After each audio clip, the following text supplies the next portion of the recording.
आज के स्टोरी बहुत ही खास होने वाले हैं, तो इस स्टोरी को ध्यानपूर्वक जरूर सुने। तो चलो स्टार्ट करते हैं। बहुत समय पहले की बात है, एक गांव में एक बहादुर और साहसी लड़की रहती थी। उस बहादुर लड़की का नाम किरण था। किरण छोटे उम्र से ही वीरता की भावनाओं में और उनके बाप माँ के साथ बिताए गए समय में प्रेरणा पाती थी। किरण के पिता एक सामान्य से किसान थे, लेकिन उन्होंने हमेशा किरण की शौर्य एवं साहस भरी कहानियों से उसकी मनोबल को बढ़ावा दिया करते थे। उन्होंने किरण को सिखाया कि बड़े संघर्षों का सामना करना और समस्याओं का समाधान निकालना केवल मर्दों का ही काम नहीं होता। ये बात उस लड़की के जहन में बस गई थी। एक दिन गांव में खबर फैल गई कि पास के जंगल में एक बहुत ही खतरनाक राक्षस आया है और वो गांव पर आक्रमण करने की कोशिश कर रहा है। गांव के सभी लोग बहुत घबराए एवं डरे हुए थे और सबको उस राक्षस से डर लग रहा था। लोगों में अफरा-तफरी का माहौल बन गया था। सभी लोग चीखते चिल्लाते घरों में छिपकर उस राक्षस से रक्षा की बात कर रहे थे, लेकिन कोई भी उस खतरनाक राक्षस का सामना नहीं करने को तैयार था। किरण ने भी इस स्थिति को देखकर बहुत दुखी हुई। उसने ये तय किया कि अब वो पूरे गांव की सुरक्षा खुद करेगी। वो तुरंत अपने पिता से मिलने पहुंची और उनसे उस राक्षस के खिलाफ लड़ने की इच्छा और संकल्प व्यक्त की। उसके पिता अपनी बेटी की बहादुरी और साहस को देखकर बहुत प्रसन्न हुए। किरण ने एक युद्ध के विशेषज्ञ शिक्षक से अपनी तैयारी शुरू कर दी और उसने कई दिनों तक लगातार दिन रात मेहनत की।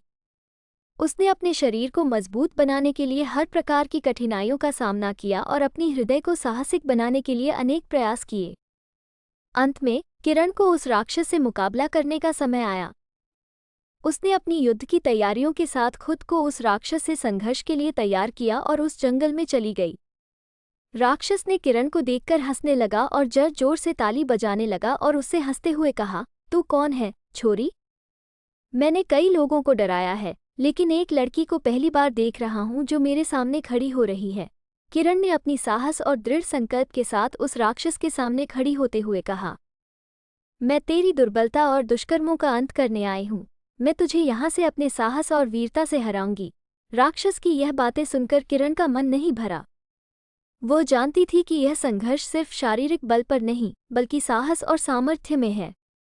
किरण ने राक्षस के सामने उसके सभी बुरे कामों गिनाया और उससे मानवता के लिए काम करने की अपील की।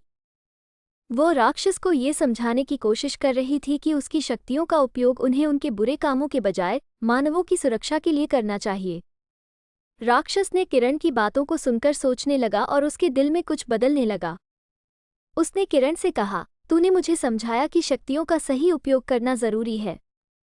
मैं यहाँ से जा रहा हूँ, लेकिन मैं तेरे बातों का पालन करूँगा। राक्षस ने गांव के लोगों के साथ समझौता किया और उनसे माफ़ी मांगी। उसने उनके साथ एक समझौता किया कि वह अब उनकी सुरक्षा करेगा और किसी भी तरह से किसी का नुकसान नहीं करेगा। किरण ने अपनी बहादुरी और साहस से न केवल अपने गांव को सुरक्षित किया, बल्कि उसने एक बदलाव की प्रेरणा सभी को दी, खासकर गांव की लड़कियों को। उसने सिखाया कि छोटी सी लड़की भी बड़े संघर्षों, कठिनाइयों का सामना कर सकती है और अपने दृढ़ संकल्प और मनोबल से जीत सकती है। बहादुरी की कहानी हमें ये सिखाती है कि शांति, सद्भाव और समर्पण के साथ हम किसी भी मुश्किल से सामना करके उससे छुटकारा पा सकते हैं। हमारी शक्तियों का सही तरीके से उपयोग करना हमें सफलता की ओर आगे बढ़ने में मदद कर सकता है। ये स्टोरी आपको कैसा लगा, कमेंट में ज़रूर बताना। अगर आपको अच्छा लगा तो मेरे चैनल को लाइक, शेयर, सब्सक्राइब ज़रूर करें। मिलते हैं नेक्स्ट वीडियो में, तब तक के लिए बाय।